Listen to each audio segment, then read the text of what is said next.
चलिए नमस्कार, नमो नमः। आज हम कुछ प्रश्न को लेकर आए हैं। संस्कृत विषय का प्रश्न है। उम्मीद करते हैं कि इन्हीं प्रश्नों में से परीक्षा में कुछ प्रश्न मिल जाए। तो आप सभी से मैं यही कहना चाहूँगा कि जो भी प्रश्न हम आपको दे रहे हैं उनको अच्छे से याद कर लीजिएगा। मिल जाए तो अच्छी बात है, नहीं मिल जाए तो कभी ज्ञान कभी व्यर्थ नहीं जाता है। परीक्षा का जो प्रश्न पत्र रहेगा कई चरणों में रहेगा, जिनमें से पहला चरण जो रहेगा या तो खाली स्थान वाला रहेगा या फिर मिलान चिन्ह वाला रहेगा। तो मैंने अपने कॉपी में सबसे पहले खाली स्थान भरने के लिए कुछ प्रश्नों का चयन किया है, जिसमें से पहला है सत्यमेव जयते। ये पूरा वाक्य है सत्यमेव जयते, और आपसे खाली स्थान में भरने के लिए यदि कहा जाएगा तो उसमें लिखा हुआ रहेगा सत्यम खाली स्थान जयते। तो उसमें आपको एव भरना है। अच्छा, खाली स्थान में एक चीज़ और, खाली स्थान वाले प्रश्नों में एक चीज़ और रहता है। ऊपर बॉक्स टाइप का एक बॉक्स रहेगा जिसको मंजूषा कहते हैं। उस मंजूषा में जितने प्रश्न रहेंगे उतने शब्द लिखे हुए रहेंगे। आपको उन्हीं में से शब्दों का चयन करके उचित स्थान पे उसको भरना है। यदि उस मंजूषा में एव लिखा हुआ है तो आप ये समझ लीजिए कि उस एव को आपको सत्यमेव जयते के साथ भरना है। कहने का मतलब ये है कि सत्यम खाली स्थान जयते, तो बीच में एव भरना है। फिर अगला प्रश्न है समुद्र महासाद्य, और आगे खाली स्थान रहेगा तो भवन्ति पेया भरना है, या फिर भवन्ति पेया लिखा हुआ रहेगा उससे पहले खाली स्थान रहेगा तो समुद्र महासाद्य भरना है। अगला जो प्रश्न है तद्भाग ध्येयम परमम पशुनाम। इस वाक्य पे आप ध्यान दीजिएगा। संभव हो तो इस वाक्य को याद ही कर लीजिए, सत्यमेव जयते और तद्भाग ध्येयम परमम पशुनाम। अब तद्भाग ध्येयम खाली स्थान और पशुनाम लिखा हुआ रहेगा तो उसमें आपको परमम भरना है, या फिर तद्भाग ध्येयम परमम लिखा हुआ रहेगा, आगे खाली स्थान रहेगा तो पशुनाम भरना है, या फिर ऐसा भी रहेगा खाली स्थान परमम पशुनाम तद्भाग ध्येयम भरना है। अगला प्रश्न है आसीत कश्चित चंचलो नाम व्याधः। ये वाक्य है कंटके नैव कंटकम पाठ से लिया गया है। इसमें आपको व्याध का नाम भरने के लिए कहा जा सकता है।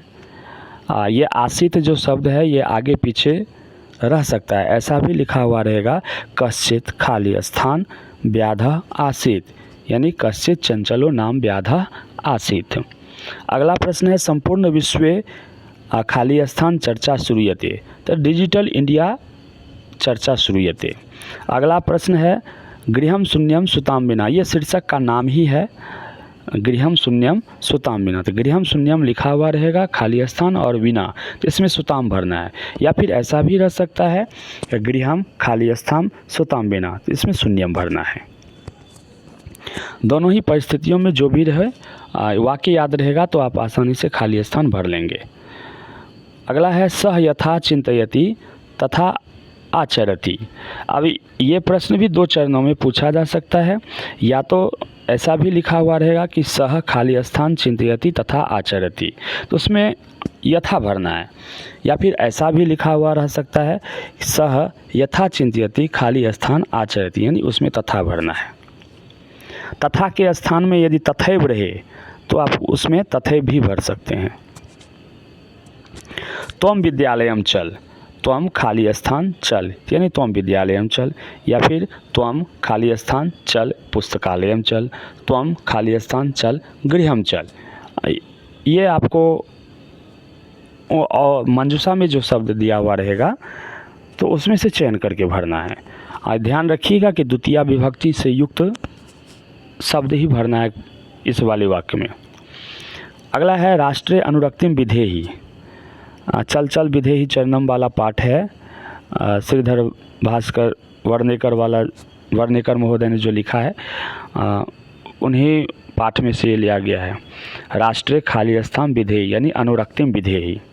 उसके बाद अगला है यत्र नार्यस्तु पूज्यन्ते रमन्ते तत्र देवता। इस पूरे वाक्य को आप याद कर लीजिए, यत्र नार्यस्तु पूज्यन्ते रमन्ते तत्र देवता। अब इनमें से जो भी खाली स्थान पूछेगा आपको भरना है। अगला है सालनी। ये गृहम शून्यम सुताम बिना पाठ से लिया गया है।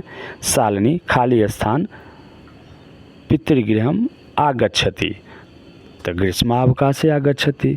अच्छा, ये जो वाक्य है इसका उत्तर खाली स्थान वाले में भी है और प्रश्न भी पूछ सकता है, जैसे कि सालनी कदा पितृगृहम आगच्छति, तो उसमें आपको उत्तर लिखना है सालनी ग्रीष्मावकाशे पितृगृहम आगच्छति। एक और प्रश्न पूछेगा सालनी ग्रीष्मावकाशे कुत्र आगच्छति, तो उसमें आपको भरना है सालनी ग्रीष्मावकाशे पितृगृहम आगच्छति। वाक्य यदि आपको याद रहेगा तो आप खाली स्थान भी भर लेंगे और प्रश्नों का उत्तर भी दे देंगे। ठीक है, अब आगे चलते हैं। सह मित्रेण सह समयम यापयति। अब एक इसमें एक ये भी रहेगा कि पूछ देगा आपसे कि मित्रेण में कौन सी विभक्ति है, तो मित्रेण में तृतीया विभक्ति, एन यदि लगा रहे तो मित्रेण में तृतीया विभक्ति लगा, तृतीया विभक्ति में आपको टिक लगाना है या फिर लिख देना है तृतीया विभक्ति। सर्वः स्वार्थम समीहते, ये वाक्य भी बहुत महत्वपूर्ण है, इसको आप याद कर लीजिए। पूछेगा ही सर्वः स्वार्थम समीहते, सर्वः खाली स्थान समीहते तो स्वार्थम भरना है, या फिर खाली स्थान स्वार्थम समीहते तो सर्वः, या फिर सर्वः स्वार्थम खाली स्थान तो समीहते। विद्याम खाली स्थान जीवनम वृथा, तो बिना भरना है, विद्याम बिना जीवनम वृथा, या फिर ऐसा भी लिखा रहेगा विद्याम बिना खाली स्थान वृथा तो जीवनम वृथा। मह्यम जलम देहि, ये अनुवाद वालों में से मैंने इसका चयन किया है। अनुवाद का कुछ भाग है आपके किताब में, वहीं से मैंने इस वाक्य को उठाया है, मह्यम जलम देहि। अब इसमें से सबसे ज़्यादा जो महत्वपूर्ण है क, ग, कुछ हद तक घ भी, च,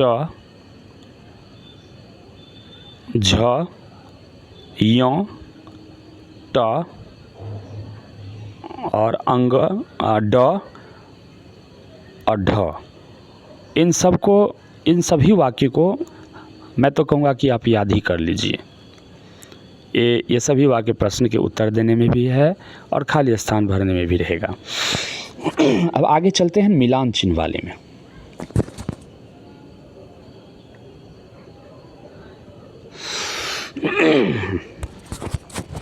अगला जो प्रश्न है वो मिलान चिन्ह का है। मिलान चिन्ह में मैंने दो प्रकार का प्रश्न लिया है, एक है पर्यायवाची शब्द और दूसरा है विलोम शब्द। तो पहले प्रश्न में मैंने दिया है पर्यायवाची से संबंधित प्रश्न है। स्तंभ क में नेत्रेण है, पृथ्वीम है, पुष्पम है, संसारे है, स्वभाव है।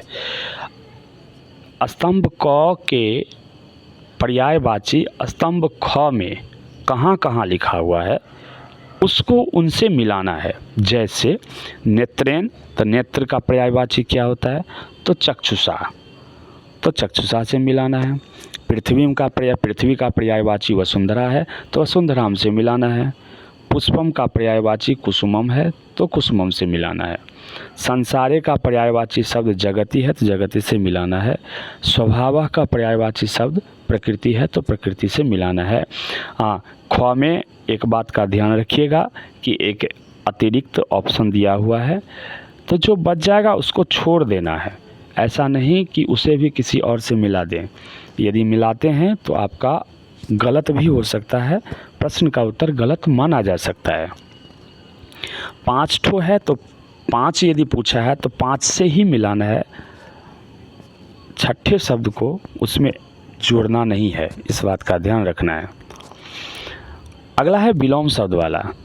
स्तंभ क में मैंने विरक्ति ही लिखा है, आगमनम लिखा है, पृष्ठता लिखा है, सहसा लिखा है, परकीयम लिखा है। अब विरक्ति का उल्टा क्या होता है, तो अनुरक्ति होता है, तो अनुरक्ति से मिलाना है। आगमनम का उल्टा क्या होगा, गमनम, तो गमनम से मिलाना है। पृष्ठतः का उल्टा होगा पुरतः, तो उसको पुरतः से मिलाना है। सहसा का उल्टा होता भीति, तो उसको भीति से मिलाना है। परकीयम का उल्टा होता है स्वकीयम, तो उसको स्वकीयम से मिलाना है। तो इस प्रकार से कुल मिला के 10 मिलानचिल वाला मैंने आपको दिया है। 10 में से उल्टा सीधा करके आगे पीछे करके मुझे लगता है कि 3-4 तो आपको मिल ही जाएगा, इसमें से तो कम नहीं है। इसको याद कर लेना है।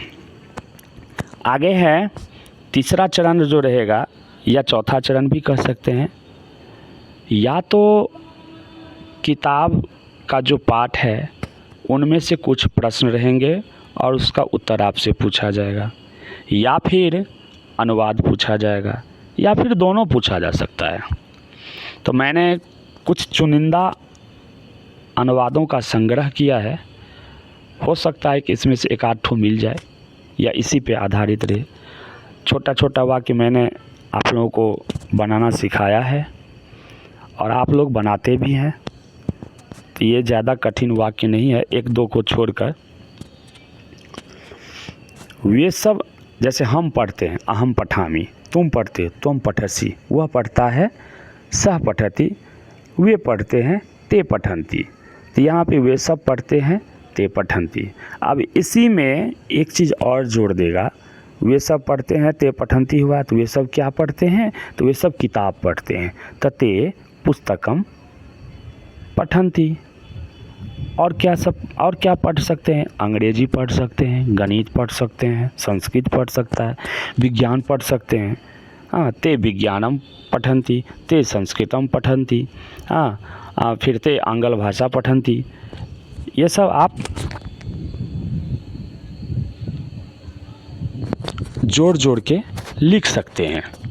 अब ऐसा ज़रूरी नहीं है कि आपसे यही पूछे कि ते विज्ञानम पठंती, ऐसा जरूर नहीं। विज्ञानम के स्थान पर संस्कृतम, गणितम, आंग्ल भाषा, सामाजिक अध्ययनम, ये भी पूछ सकता है या नहीं भी पूछ सकता है। यदि पूछेगा तो ते और पठंती के बीच में विषय का नाम जोड़ दीजिएगा, सही हो जाएगा। संस्कृत में एक खूबसूरती ये भी है कि यदि ते पठंती संस्कृतम यदि लिखेंगे तो वो भी सही होगा, संस्कृतम ते पठंती लिखेंगे तो वो भी सही होगा, पठंती ते संस्कृतम लिखेंगे तो वो भी सही होगा। घबराने की बात नहीं है। शब्द आगे पीछे हो सकता है लेकिन विभक्ति गलत नहीं होना चाहिए। अगला है वह लक्ष्मण है, वह का संस्कृत होता है सह, लक्ष्मण लक्ष्मण है तो लक्ष्मणः, है का संस्कृत होता है अस्ति, सह लक्ष्मणः अस्ति। ध्यान रखिएगा, लक्ष्मणः के स्थान पे मोहनः, श्यामः, मदनः, रामः इत्यादि भी, कृष्णः इत्यादि भी पूछा जा सकता है। तो नाम, किसी का नाम यदि पूछेगा तो लक्ष्मण के स्थान पे उस नाम को आप रख कर बना सकते हैं। उदाहरण के लिए आप देखिए, यहाँ पे लक्ष्मण का चर्चा हुआ है तो लक्ष्मण का भाई राम भी हो सकता है, तो सह रामा अस्ति। कृष्ण भी पूछ सकता है, सह वह कृष्ण है तो सह कृष्णा अस्ति। अब कृष्ण से याद आया, कृष्ण के पिता का नाम क्या था? हाँ, तो वासुदेव लिख सकते हैं।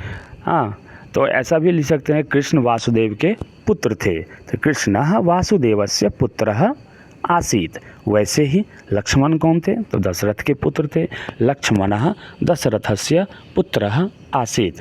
अब लक्ष्मण के स्थान पे भरत भी आ सकता है, शत्रुघ्न भी आ सकते हैं, राम भी आ सकते हैं।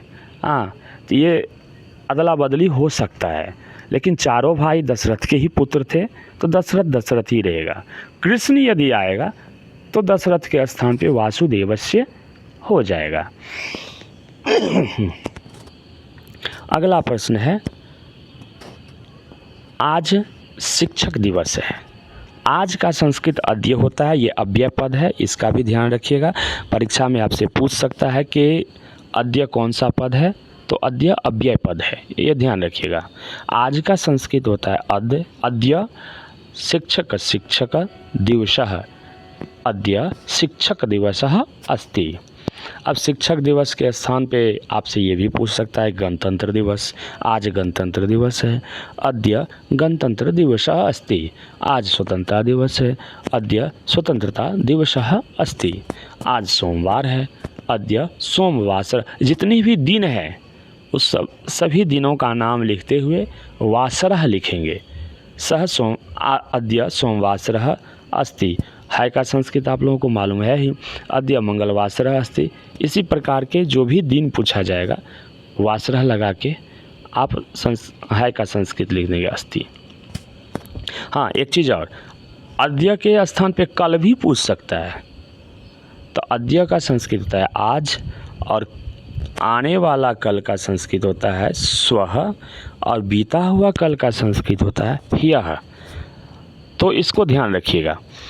आगे है पेड़ से पत्ते गिरते हैं। ये बहुत महत्वपूर्ण वाक्य है, 8वीं कक्षा में कई बार ये पूछा गया है। तो पेड़ का वृक्षात, पेड़ यहाँ पे संबंध जब टूटता है तो वहाँ पे पंचमी विभक्ति लगता है। तो सब पत्ता का जो संबंध है पेड़ से टूट रहा है, तो जिससे टूटेगा उसमें पंचमी विभक्ति लगेगा। तो पेड़ से पत्ता का संबंध टूट रहा है, तो पेड़ का संस्कृत होता है वृक्ष, उसमें पंचमी विभक्ति लगेगा तो वृक्षात हो जाएगा। तो वृक्षात बहुत सारे पत्ते हैं, इसलिए पत्राणि और पतंती, वृक्षात पत्राणि पतंती ये लिखेंगे। इसी प्रकार से आपसे ये भी पूछा जा सकता है कि लड़के विद्यालय से घर जाते हैं। हाँ, तो बालकाः विद्यालयात्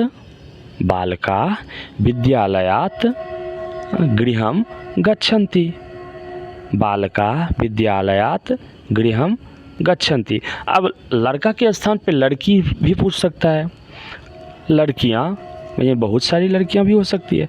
लड़कियाँ विद्यालय से घर जाती है। हाँ, तो लता लते लता होता है। हाँ, तो बालिका बालिके बालिका, तो बालिका विद्यालयात् गृहं गच्छन्ति। तो इस प्रकार से आपसे जो अनुवाद पूछा जाएगा, तो इसी तरह से इसी आधार पे आप उस अनुवाद को आप संस्कृत में बना सकते हैं। मुझे लगता है कि आप आसानी से बना लेंगे। कोशिश ज़रूर कीजिएगा, छोड़ना नहीं है। उसके बाद एक निबंध भी रहता है, छोटा छोटा निबंध रहता है, 5 से 7 वाक्यों में कहा जाएगा लिखने के लिए। 10 वाक्य भी कह सकता है लिखने के लिए। तो निबंध में कोई निश्चित नहीं है कि क्या पूछा जाएगा। अनुमान हम लगा सकते हैं। अभी पर्व त्यौहार का मौसम है तो दुर्गा पूजा पूछ सकता है, छठ पूजा पूछा जा सकता है, बिहार के बारे में, देश के बारे में, गांव के बारे में, विद्यालय के बारे में, पुस्तकालय के बारे में, इस सब के बारे में निबंध में आपसे पूछा जाएगा। ये पिछली बार विद्यालय के बारे में पूछा था, तो हो सकता है कि इस बार गांव के बारे में पूछ ले। अब गांव के बारे में तमाम ग्रामस्य नाम, और उसके बाद जो नाम रहेगा वो लिखिएगा। हाँ, आपका गांव बहुत अच्छा है। हाँ, तम अस्माकं ग्रामः बहु सुंदरम् अस्ति। अस्माकं ग्रामे एकः उद्यानमपि वर्तते। अस्माकं ग्रामं परितः अभितः नदी अस्ति। ये भी लिख सकते हैं। और भी जो चीज़ है, अस्माकं ग्रामे तो लिखना ही है, और पुस्तकालयम् अस्ति तो पुस्तकालयम् अपि अस्ति। अस्माकं ग्रामे विद्यालयम् अपि अस्ति। इसी प्रकार से आपको 10 वाक्य बनाकर लिख देना है। आपको अपने गांव में कैसा लगता है वो भी लिखना है। इस प्रकार से आपका 10 वाक्य आसानी से पूरा हो जाएगा। एक चीज़ इसमें, कुछ चीज़ व्याकरण का भी पूछा जा सकता है, जैसे संधि, समास। संधि समास उतना तो नहीं पूछता है, लेकिन कभी कभी पूछ देता है। और प्रत्यय भी पूछता है। तो प्रत्यय को हाल ही में 2 दिन पहले ही मैंने आप लोगों को पढ़ाया है। तुमुन प्रत्यय, अक्त्वा प्रत्यय, ये सब पढ़ाया है आप लोगों को। तो तुमुन प्रत्यय और अक्त्वा प्रत्यय से भी मैंने कुछ शब्द को उठाया है। तो इन दोनों को ध्यान रखिएगा तो आपको। अच्छा, तुमुन का क्या है? तुमुन का सबसे आसान है, शब्द के अंत में तुम यदि लगा हुआ है तो आप समझ लीजिए कि उसमें तुमुन प्रत्यय है। जैसे क्री धातु है, तुमुन है तो कर्तुम हो जाएगा, देखने से ही प्रतीत होता है। हाँ, अच्छा, एक तरीका इसका एक और भी है पूछने का तरीका। क्री लिखा हुआ रहेगा, तुमुन लिखा हुआ रहेगा और बराबर चिन्ह दे के खाली स्थान दे देगा, यानी आपको भरना है। इसमें आप फंस सकते हैं। तो क्री का कर होगा और तुम लगा देना है तो कर्तुम बन जाएगा। दातुम, दा वैसे ही रहेगा, नौ का लोप हो जाएगा और दातुम लिख देना है। ठीक। हाँ, तुमुन का मौ में जो हर्षुकार लगा रहा है वो हट जाता है और नौ में जो हलंत लगा रहता है वो हट जाता है जुटने के बाद, तो तुम बच जाता है। खाद का खादितुम, दृश्य का द्रष्टुम, लिख का लिखितुम, पा का पातुम, गम का गंतुम। और उसके बाद अक्त्वा प्रत्यय है, इसमें सभी शब्दों के अंत में त्वा लगा रहेगा।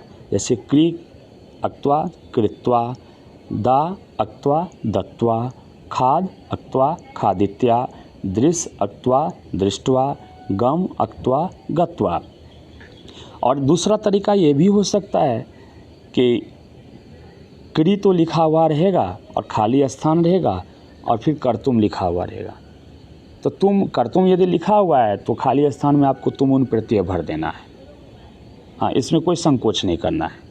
फिर एक ये चीज़ भी होता है कि कर्तुम का हिंदी लिखने के लिए कहा जाए तो कर्तुम का करने के लिए, दातुम का देने के लिए, खादितुम का खाने के लिए या खाने हेतु या खाने के लिए, करने हेतु या करने के लिए, दष्टुम का देखने हेतु या देखने के लिए, लिखितुम का लिखने हेतु लिखने के लिए।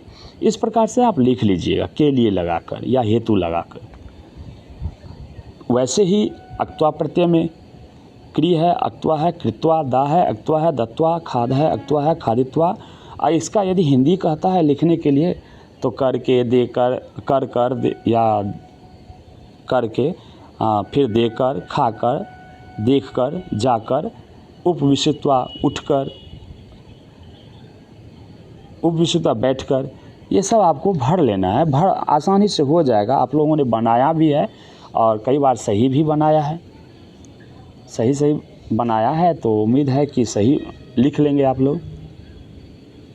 कुछ संधि विच्छेद भी है। माधुर्यम जोड़ एव माधुर्यमेव, सदा जोड़ एव सदैव, देव जोड़ इंद्रः देवेंद्रः, उपचार जोड़ अर्थम उपचारार्थम, हिम जोड़ आलयः हिमालयः, पदस्य जोड़ अस्य पदास्यस्य, सहसा जोड़ एव सहसैव, भानु जोड़ उदयः भानुदयः, प्रवृत्ति जोड़ अपि प्रवृत्तो अपि, एकः जोड़ एकम एकैकम। हाँ, अब इसमें देखिए, माधुर्यम है, एव है, माधुर्यमेव गुण संधि है, सदा जोड़ एव वृद्धि संधि है, देव जोड़ इंद्र है। हाँ, तो देव जोड़ इंद्र है, इसमें गुण संधि है। हाँ, उपचार जोड़ अर्थम उपचारार्थम, इस यहाँ पे जो है दीर्घ संधि है। हिम जोड़ आलय हिमालय, यहाँ पे भी दीर्घ संधि है। पदस्य जोड़ अस्य पदास्य, यहाँ पे भी दीर्घ संधि है। सहसा जोड़ एव सहसैव, यहाँ वृद्धि संधि है। भानु जोड़ उदय भानुदय, यहाँ पे दीर्घ संधि है। प्रवृत्ति जोड़ अपि प्रवृत्तो अपि, यहाँ पूर्व रूप संधि है। एकह जोड़ एकम एकैकम, यहाँ वृद्धि संधि है। तो इसमें आपको घबराना नहीं है। सारे प्रश्न, सभी प्रश्न आसान ही रहेगा, किसी प्रकार की आपको कठिनाई नहीं होगी। केवल शांत होकर सभी प्रश्नों का आप जवाब दीजिएगा। आशा करते हैं कि आपका परीक्षा सफल रहेगा और अच्छे से आप लोग लिख कर आएंगे।